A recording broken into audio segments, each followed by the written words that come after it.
Season 2.5 brought massive reworks for Jeff and Thor, and let's just say not everyone was thrilled. I myself was a bit upset for Jeff, but it turns out things aren't as bad as they seemed.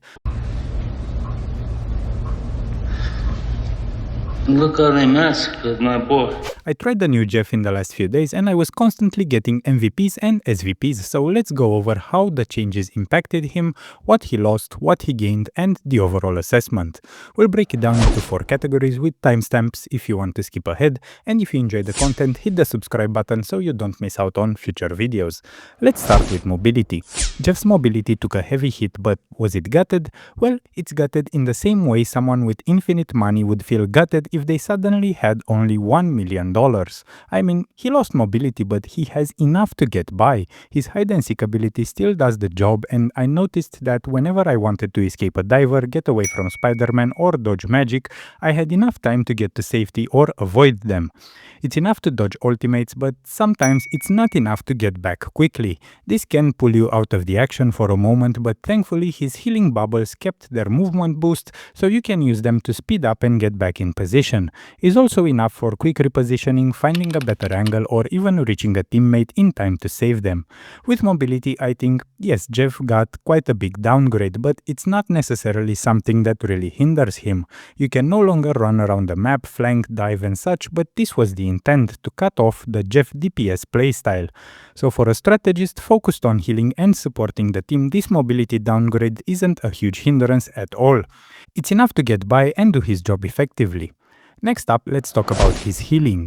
The biggest change here, I feel, is that Jeff can no longer burst heal as before. In Season 2, you'd have 6 bubbles that would instantly heal for 85 HP. This meant that effectively in an instant, you could top up someone with 510 HP. So basically, if you had the thing at 20% HP, you could bring him back to maximum in an instant. This is no longer possible, and if you're teamed up with another strategist who lacks burst healing abilities like a Mantis, things get much more complicated. The old burst healing would allow Jeff to focus on something else, and then when someone got low, just pop those bubbles and instantly bring them back to maximum HP.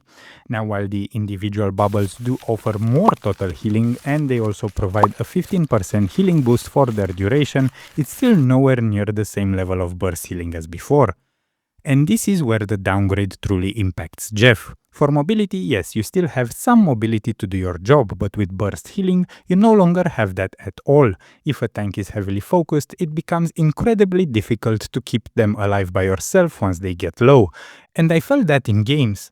I'd have a thing dive in, get focus, I'd use my splash and then feel completely helpless to save him. Before you'd pop the bubbles, bring him back to max health and be done with it. So yeah, that is a significant downgrade.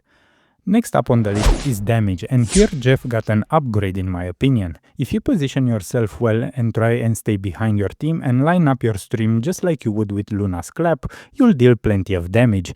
The ability to combine healing with damage dealing simultaneously is a huge upgrade. Before you'd deal damage with spitting bubbles, then have to switch to healing with your stream. You would have the healing bubbles as instant healing when things got bad, but now it's easier for things not to get bad while you still deal damage. You can rack up some truly impressive numbers without even thinking about it. Sometimes I agree it can feel a bit like a brain-dead activity. For instance, I had this one game go into overtime where we had to push the payload just past our spawn point. I could literally sit almost unbothered in my own spawn, just keep my finger on the trigger and both damage and heal. Brain-dead? Yes, absolutely, but satisfying nonetheless. It's important to note that this isn't the core gameplay loop, and I didn't find myself often in situations where I could just sit there holding the trigger and that's it. Last point on our list is utility. Jeff got an insane upgrade in his utility. First, and very important, he can now contest flyers. I mean, he could technically hit them with his basic attack before, but connecting with a strafing Iron Man was always a bit harder. But now the healing splash being a cone rather than a projectile makes hitting them and dealing significant damage much easier. And if you also have a flyer on your team that's contesting them, you can heal them at the same time. This is huge because apart from Luna, Snow or Adam, there were no strategists that could consistently harass flyers. And in the last games, I have seen plenty of Ultrons and Iron Mans, so that's a huge buff right there. Another fantastic utility aspect is Jeff's ability to destroy enemy constructs like Moon Knight's Ankh or Neymar's Squids, all while actively healing. For example, if an enemy Moon Knight places an Ankh behind your tanks, you can use your splash to destroy that Ankh, all while simultaneously keeping your tanks alive and well. Or if you have divers pushing in and the enemy Loki drops a regeneration domain, you can now break that stone and heal your divers all at the same time. Jeff now has huge utility, all while maintaining his healing, and that's the biggest buff he got in Season 2.5. Healing and dealing damage at the same time drastically increases Jeff's utility, making him an incredibly versatile and impactful strategist. So, what's the verdict? I believe Jeff won more than he lost in Season 2.5. His mobility was decreased, but not to the point where it makes it useless. He lost his burst healing, but he gained a lot on utility. His damage is now constant, delivered as a continuous stream rather than a powerful burst. So, while you can no longer play DPS Jeff, he's now a much more effective strategist, bringing incredible utility to the team. But what do you think about the rework? How are your results with Jeff this season? Do you find him fun or not? Let me know in the comments, and if you enjoyed the video, drop a like and a sub to not miss out on future videos.